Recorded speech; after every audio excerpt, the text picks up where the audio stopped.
Pemirsa, Timnas Indonesia terus berupaya menambah kekuatan dengan mendatangkan sejumlah pemain keturunan untuk memperkuat Merah Putih. Setelah kiper FC Dallas, Martin Paes resmi memiliki kewarganegaraan Indonesia. Berikut giliran Calvin Serdong dan Jens Raven. Calvin Verdong, pemain asal Nijmegen yang sebentar lagi akan bergabung dengan tim Merah Putih, tim Garuda kita. Dia sedang dalam menuju proses naturalisasi dan seperti pada 2 hari belakangan terus dihebohkan dengan proses dia karena sudah sampai di DPR. Tapi Pak Menpora, Pak Dito Aryo Tejo sudah mengatakan hari ini akan berkoordinasi dengan pihak DPR untuk proses Calvin Verdong juga dengan pemain muda berusia 18 tahun, Jens Raven. Karena dua ini yang sedang dikebut oleh pemerintah, oleh PSSI untuk segera diproses, diambil sumpah mereka sehingga mereka bisa ikut ya di dalam gerbong tim nasional kita, yaitu tim senior yang sedang dipersiapkan oleh Sintayong menghadapi Irak dan menghadapi Filipina dalam 2 pertandingan sisa itu di laga pra Piala Dunia Grup F zona Asia. Tapi apakah 2 pemain ini memang sesuai dengan kebutuhan tim nasional Indonesia? Kan sudah banyak sekali pemain yang bisa bermain di posisi fullback sebelah kiri, yang merupakan posisi dari Calvin Verdong, karena ada juga Pratama Arhan dan juga Shane Patinama. Nah, kalau menurut saya justru memang perlu penambahan pemain di posisi tersebut, karena timnas kita belum punya yang namanya kedalaman skuad. Jadi ketika ada pemain yang memang tidak bisa membela tim nasional Indonesia, maka kita bisa melihat performa yang berbeda dari timnas kita. Jadi memang inilah yang coba dibentuk oleh Sintayong, yakni kedalaman skuad dengan materi pemain yang merata, yang punya kualitas. Maka itu dia memilih untuk Calvin Verdong dinaturalisasi agar bisa segera membela tim nasional Indonesia. Dan kemudian pertanyaan kedua, emangnya Calvin Verdong ini dibutuhkan untuk pertandingan lawan Irak atau Filipina? Jelaslah dibutuhkan. Karena kalau kita melihat karakter permainan dari Calvin Verdong, dia adalah pemain yang agresif. Bukan saja ketika menyerang, tapi juga pada saat bertahan. Jadi ketika pilihan itu yang terjadi karena prinsip naturalisasi adalah kualitasnya harus di atas rata-rata, maka Martin Paes dianggap lebih daripada Hernando Ari, maka Martin Paes lah yang akan jadi penjaga gawang utama. Maka pertanyaan sepak bolanya adalah kepada nurani sepak bola. Bagaimana kita berempati pada proses yang sudah dilewati Hernando Ari. Bukan persoalan Hernando Ari tidak siap bersaing atau apa, bukan itu poinnya.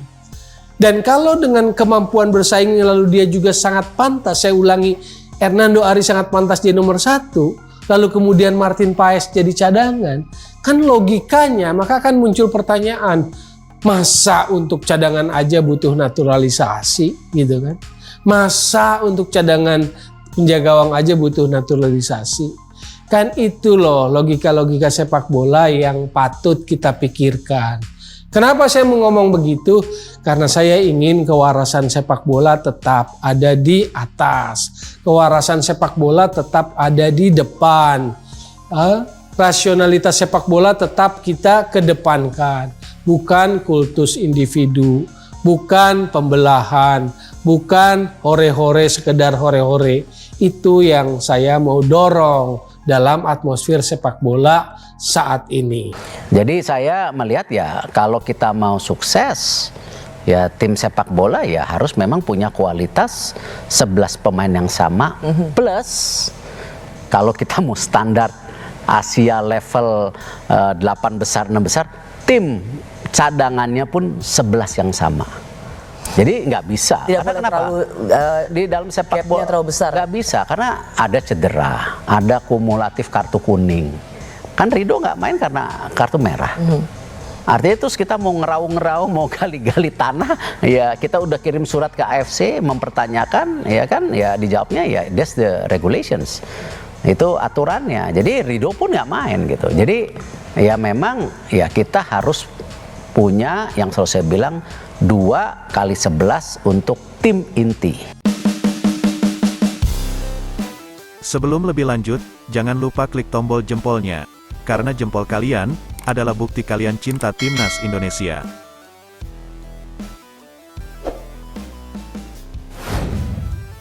Calon pemain timnas Indonesia Kelvin Verdonk dan Jens Raven segera menjalani sidang proses naturalisasi di Komisi 10 dan Komisi 3 Dewan Perwakilan Rakyat Republik Indonesia (DPR RI). Hal ini disampaikan oleh Menteri Pemuda dan Olahraga, Menpora, Dito Aryo Tejo. Dito mengatakan pihaknya telah mengirim berkas naturalisasi Verdonk dan Raven ke DPR RI pada hari ini Senin, tanggal 20 Mei tahun 2024. Alhamdulillah, berkas naturalisasi sudah diajukan kembali ke DPR, ujar dia saat ditemui di kantor Kemenpora, Senayan, Jakarta Pusat, Senin. Verdonk dan Raven sebelumnya telah menyambangi Indonesia untuk mengurus berkas naturalisasi. Ia juga telah bertemu dengan Ketua Umum PSSI Erick Thohir. Dalam pertemuannya, turut hadir Marten Paes yang telah menjalani pengambilan sumpah WNI pada Selasa, tanggal 30 April tahun 2024 lalu. Mereka bakal menambah daftar pemain naturalisasi dalam tubuh timnas Indonesia. Saat ini tercatat sudah ada 11 nama naturalisasi yang menjadi bagian tim Merah Putih di bawah asuhan Sintayong. Mereka adalah Jordi Amat, J.I. Zes, Sandy Walsh, Sain Patinama, Justin Hubner, Nathan Chuaon, Ivar Jenner, Rafael Struijk, Tom Haye, Ragnar Oratmangun, dan Mark Klok. Dito belum bisa memastikan kapan sidang Verdonk dan Raven akan digelar. Namun, dia bakal berkomunikasi lagi dengan pimpinan DPR agar prosesnya bisa selesai dalam waktu dekat. Jadi besok mungkin setelah pas jam kerja saya akan mencoba komunikasi dengan pimpinan DPR dan semoga bisa segera selesai sesuai yang dibutuhkan timnas kita. Kemarin kan sudah tepat waktu, sekarang insya Allah tepat waktu juga. Proses naturalisasi Verdonk dan Raven masih akan melalui beberapa tahap. Setelah disetujui dalam sidang Komisi 10 dan Komisi 3, prosesnya bakal dilanjutkan ke sidang paripurna yang dipimpin langsung Ketua DPR Puan Maharani. Setelah itu, keduanya mesti melakukan pengambilan sumpah setia sebagai warga negara Indonesia, WNI, lalu terakhir perpindahan federasi. Kondisi tersebut membuat peluang Verdonk dan Raven untuk bermain di kualifikasi Piala Dunia 2026 pada Juni mendatang pun cukup kecil. Adapun timnas Indonesia bakal menghadapi Irak dan Filipina di Stadion Utama Gelora Bung Karno, Senayan, Jakarta Pusat pada 6 dan tanggal 11 Juni tahun 2024. Selanjutnya, setelah Sintayong, Kieran McKenna juga akan ucapkan selamat tinggal pada Elkan Bagot. Elkan Bagot terancam ditinggal Kieran McKenna di Ipswich Town setelah disingkirkan Sintayong dari timnas Indonesia. Musim panas Elkan Bagot terancam terganggu oleh kepergian dua pelatih dari hidupnya, yaitu Sintayong dan Kieran McKenna. Coach Sin merupakan juru taktik Bagot di level tim nasional, sejak timnas U20, U23, hingga timnas senior. Adapun McKenna menjadi sosok yang memberi debut bagi Bagot di Liga Inggris kala di kasta ketiga. McKenna kini membawa Ipswich promosi ke kasta tertinggi, Premier League. Kembali ke Coach Sin, pelatih asal Korea Selatan itu memutuskan tak memanggil Bagot dalam skuad teranyar timnas Indonesia. Tak ada nama Bagot dalam daftar 22 pemain untuk agenda kualifikasi Piala Dunia 2026 pada Juni. Sikap tersebut ditengarai berhubungan dengan perilaku sang pemain yang mendiamkan panggilan PSSI. Ia memilih diam saat timnas U23 membutuhkan tenaganya untuk play-off Olimpiade 2024 pada awal Mei lalu.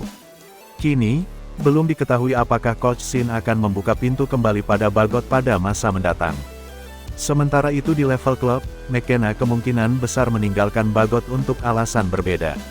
Pelatih jenius berusia 38 tahun itu menjadi incaran sejumlah klub Premier League. Prestasinya membawa Ipswich promosi 2 kali beruntun dari League One ke Divisi Championship ke Premier League membuatnya tenar. Setelah Manchester United dan Chelsea, kini Brighton dan Hove Albion menjadi peminat serius. Berbeda dengan dua klub yang disebut pertama, Brighton dipastikan berpisah dengan pelatihnya. Erik ten Hag dan Mauricio Pochettino masih berada di klub masing-masing, sedangkan Roberto De Zerbi sudah pergi. Hal tersebut membuat Brighton memiliki lowongan untuk posisi pelatih kepala. Brighton sedang mendesak menyelesaikan kesepakatan untuk menunjuk Kieran McKenna sebagai pengganti De Zerbi, demikian laporan The Guardian. Tapi mereka menghadapi persaingan dengan Chelsea dan Manchester United. Brighton harus menyetujui kesepakatan dengan Ipswich, yang akan sekuat tenaga mempertahankan pelatih 38 tahun. Sebagai persiapan, mereka sudah mengincar pelatih Rob Edwards dari Luton Town sebagai pengganti McKenna. Patut ditunggu akhir dari saga transfer McKenna tersebut, sekaligus nasib Bagot di level klub dan tim nasional. Selanjutnya, pemain timnas Indonesia Ragnar Oratmangun tiba di tanah air, Maarten Paes OTW Indonesia. Pemain timnas Indonesia Ragnar Oratmangun tiba di tanah air, Maarten Paes dalam perjalanan OTW menuju Indonesia. Sesuai jadwal, pelatih timnas Indonesia Sintayong akan memulai pemusatan latihan jelang melawan Irak dan Filipina di kualifikasi Piala Dunia 2026 zona Asia pada Senin, tanggal 27 Mei tahun 2024. Sebanyak 22 pemain dipanggil, termasuk belasan pemain abroad, alias pesepak bola yang merumput di luar negeri.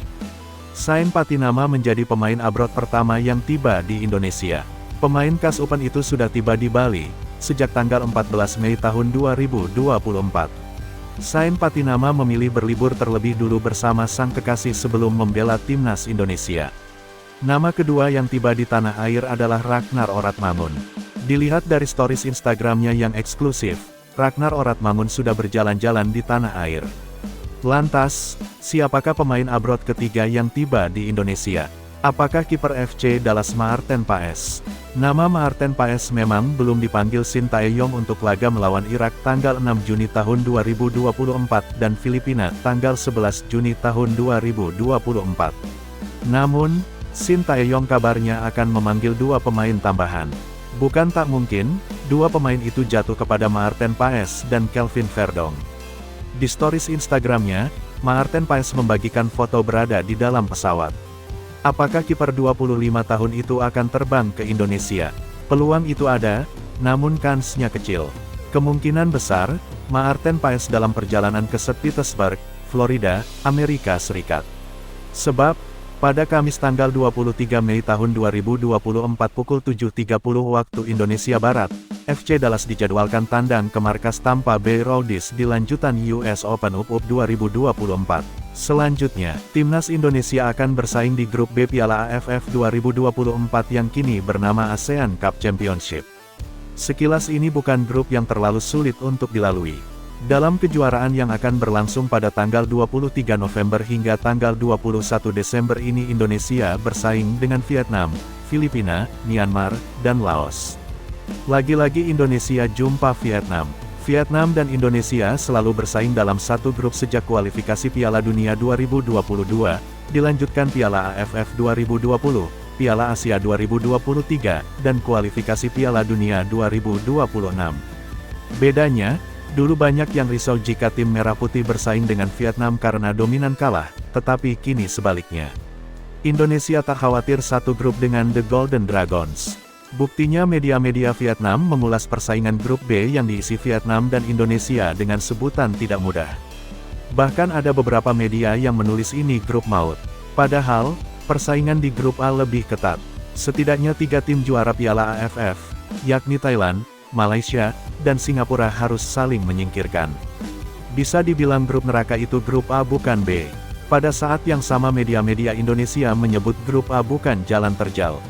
Ini bukan berarti meremehkan, tetapi sudut pandang atau mindset di Indonesia sudah berubah. Timnas Indonesia sudah tidak dipandang sebagai tim kalahan yang tak punya masa depan cerah di kejuaraan. Sebaliknya kini Indonesia dipandang sebagai calon kuat juara. Perspektif seperti ini logis karena Indonesia sudah 3 kali berturut-turut mengalahkan Vietnam, yakni di Piala Asia 2023 dan 2 kali di kualifikasi Piala Dunia 2026. Padahal sebelumnya, saat jumpa di Piala AFF 2020 dan 2022, Indonesia hanya bisa meraih hasil imbang jika main negatif dengan parkir bus. Saat main ofensif, hasilnya kalah. Dengan kenyataan ini, bisakah Indonesia jadi juara grup B, lantas menang atas runner-up grup A, dan kemudian melaju ke final dan menjadi kampiun Piala AFF untuk pertama kalinya?